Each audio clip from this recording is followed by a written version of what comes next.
Good morning and welcome to our lesson today. I hope that you're well. So far, I have been able to receive assignment from some of you. However, I have still not managed to get from all of us. So please make an effort of sending me the assignment that you have done so far.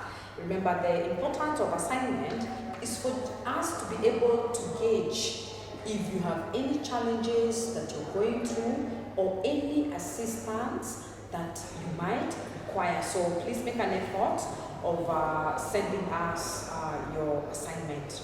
Now remember, last time we mentioned about the S circle, or this S circle and the downward L, where we say the S circle is used to represent the sound of an S and Z because these sounds are very, very frequent.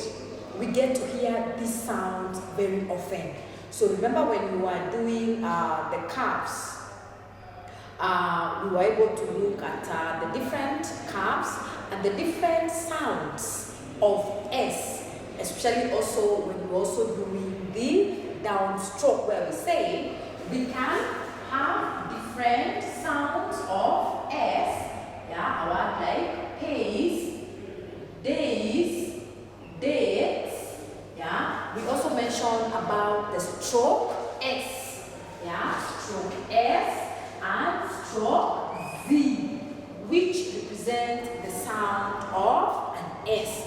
We say these are very frequently sounds, and therefore there is a way to be able to represent this specific sound. So there are two ways of representing the sound of an S.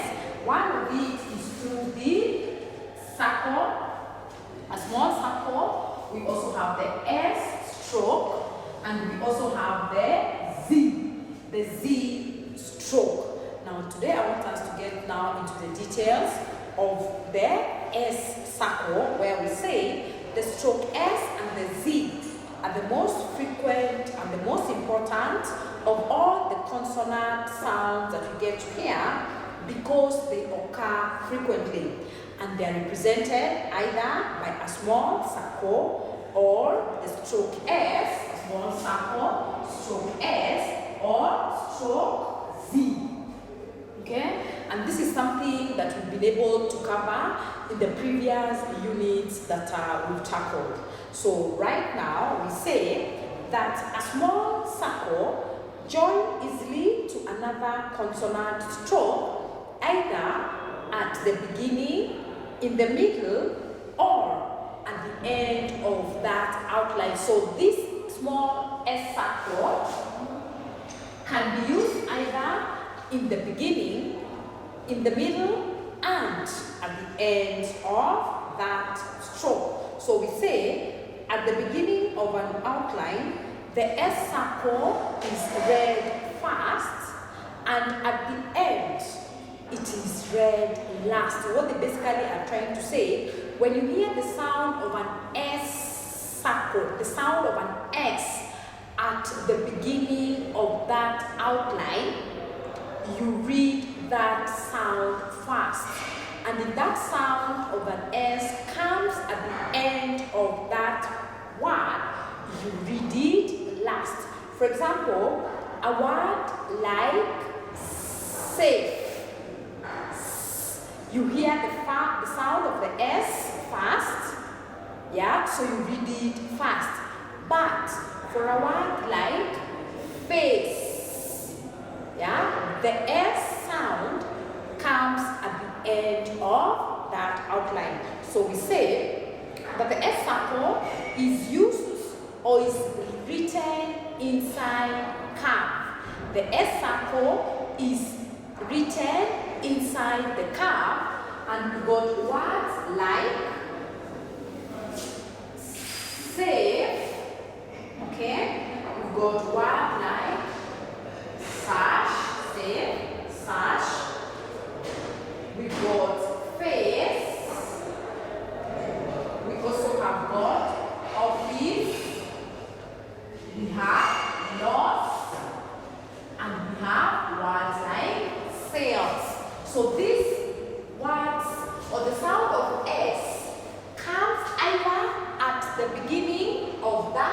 stroke or at the end for words like face. So we say that the S circle is written inside curves.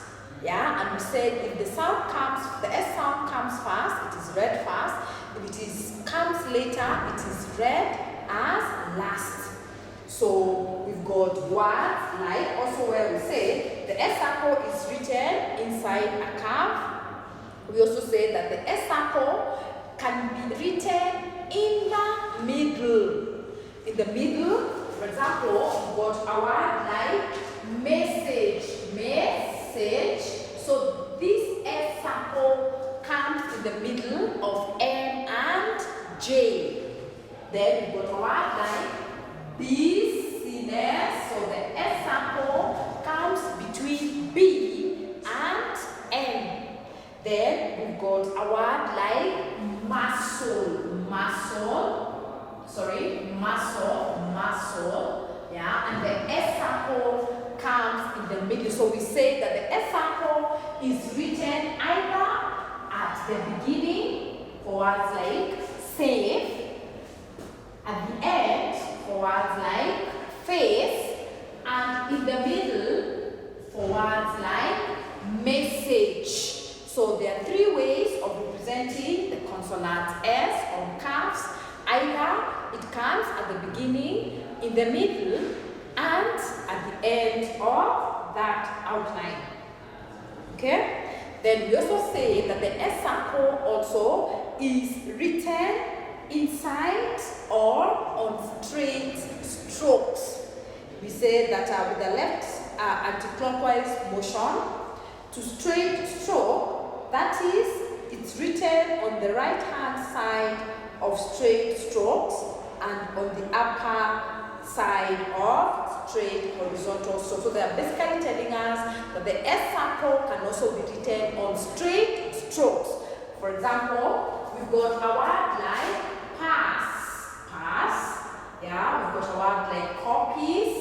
Between, a horizontal stroke and a downward stroke, like copies, we have a word like ladies, we've got a word like chores, speed, etc. So that's basically telling us that the S circle can also be written on straight strokes.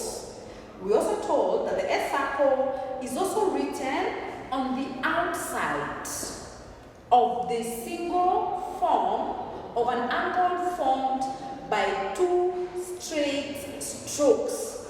So the S circle also can be used inside where we have an angle that is formed by two straight strokes. Remember, the straight strokes are words like P, B, T, D, J. These are straight strokes. So they're telling us that an S circle can be written in the middle of two straight strokes. That's why we've got a word like desk. Desk is a D and an S circle and a K. Yeah, there's a consonant D and a K. Then we've got a word like opposite. Yeah, we've got opposite. We've got the P and a T, which we say they are straight strokes. So the S circle also can be written in the middle of two straight strokes. And the straight strokes we said they are consonants P, B, T, D, and J and J. Then of course we've got the horizontal consonants like K, gay, yeah, etc. Okay, so I hope up to that point I am clear. Now I want you to do reading practice 1 and 2. Meanwhile, I want you to do reading practice 1 and the reading practice 2, and you drill those outlines, all the outlines that you have on that outline, on that page, you drill them 5 times of each. So reading practice 1 and reading practice 2.